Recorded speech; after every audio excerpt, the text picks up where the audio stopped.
Trader Cobb Crypto Podcast. This is the Trader Cobb Crypto Podcast.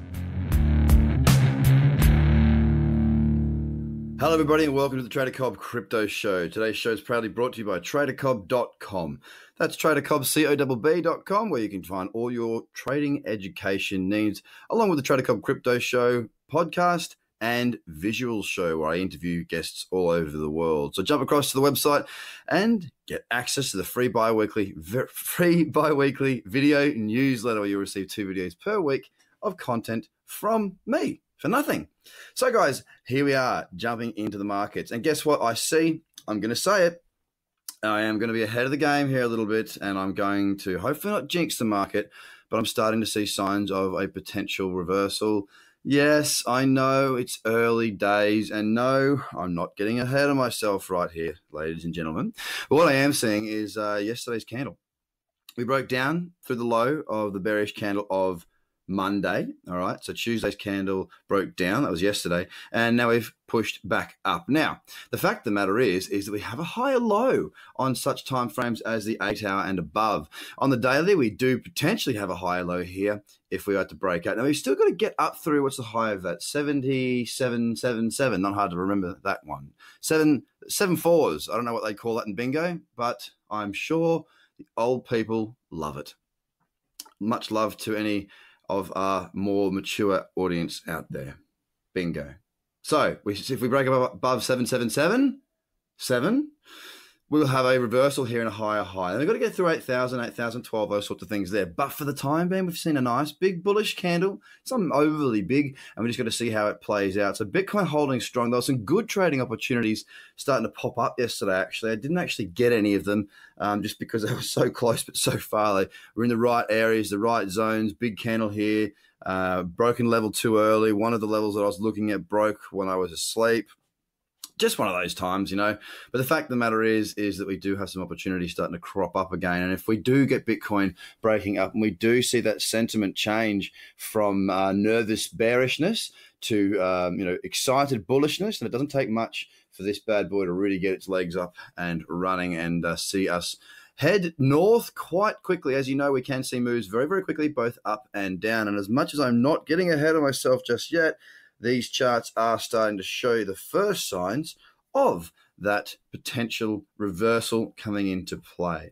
Now, if I have a look at Ethereum right now, it's the same sort of thing. It's held above that 586 level, that support level I've been talking about for quite some time. We're currently above 600 and looking more bullish than bearish at this moment in time. Bitcoin Cash is basically looking pretty strong. I was looking at a potential long yesterday on Bitcoin Cash. Unfortunately, it broke down, then it set up another candle, and it broke. So the candle was too big.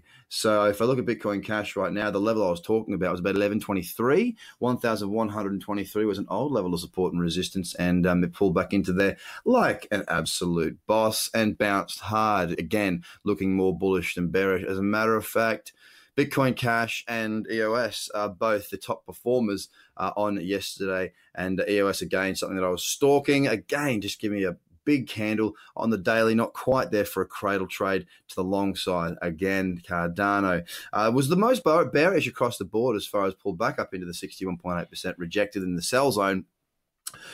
Bearish candle breaking down, but again, 2% up and a bullish candle. Look, I'll tell you what, Lumen's actually the most bearish of the lot. And it's kind of just stuck.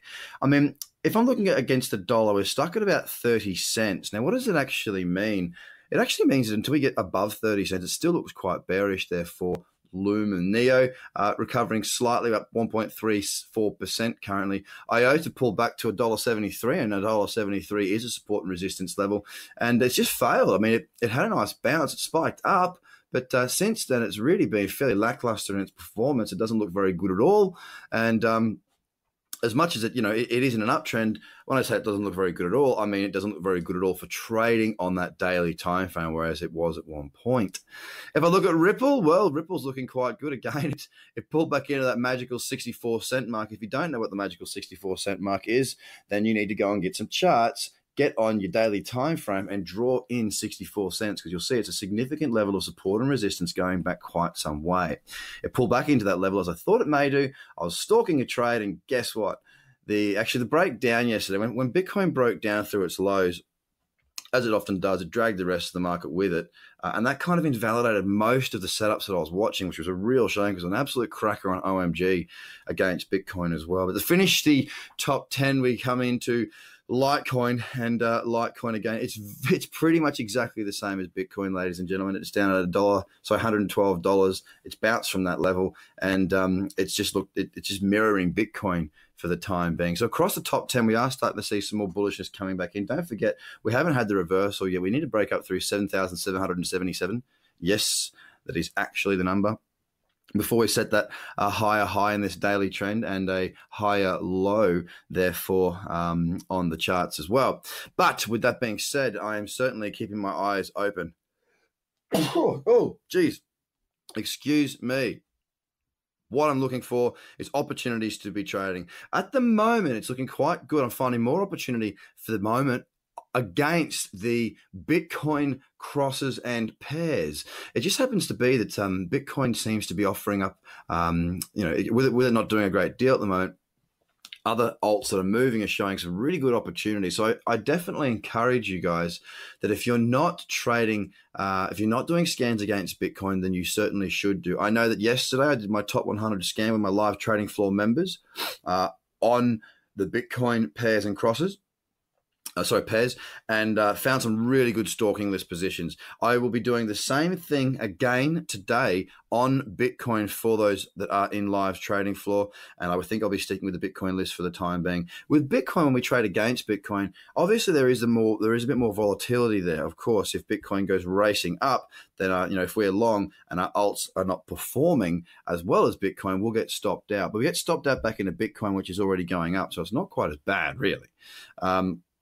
But the other side of that is you do find it much easier when trading crypto to actually get opportunities or to take trades. Because if I'm honest, getting into a position where you see, XYZ, for example, against the US dollar, well, that needs to be listed on an exchange that has enough volume. And sometimes it just doesn't exist. So you might want to go long or short against something that looks fantastic on the charts. But the reality of it is that there's actually no trade. And that can be quite frustrating. I've got to be honest, it can be quite frustrating. And it's not something that I like to have to put up with, because I do my scans and I haven't traded everything in the top 100 across everything. So I still have to go and search sometimes and go, can I actually trade this? And it's a bit frustrating at times. But look, when we're trading against Bitcoin, and we're going long, we can always go long. Okay, obviously we know that we can trade any alt against Bitcoin because that's its sort of native currency, most against Ethereum as well, and a few against US dollar Tether. So I like it when when we do get trends against Bitcoin. So it's good conditions for the moment. I'm really enjoying doing my scans. I've been very close to a number of trades, very close, but I still haven't had one yesterday. I'm hoping that, I'm not sort of hoping. It would be nice to get some really good trading setups that I can take that I'm very confident on. At the moment, I'm going to have to wait for these daily candles to close, do my top 100 scan in the next 45 minutes, and trade well. So guys, don't forget to go across to TraderCobb.com. This show is brought to you by TraderCobb.com. We're the ones that pay for this. We're the ones that make this happen, and we're the ones that are providing you with content on a daily basis. You can visit me at TraderCobb on Twitter and on Facebook, and you can subscribe to the bi-weekly video newsletter at TraderCobb.com. Have a fantastic day. Bye for now. The Trader Cobb Crypto Podcast. Check out TraderCobb.com because experience matters.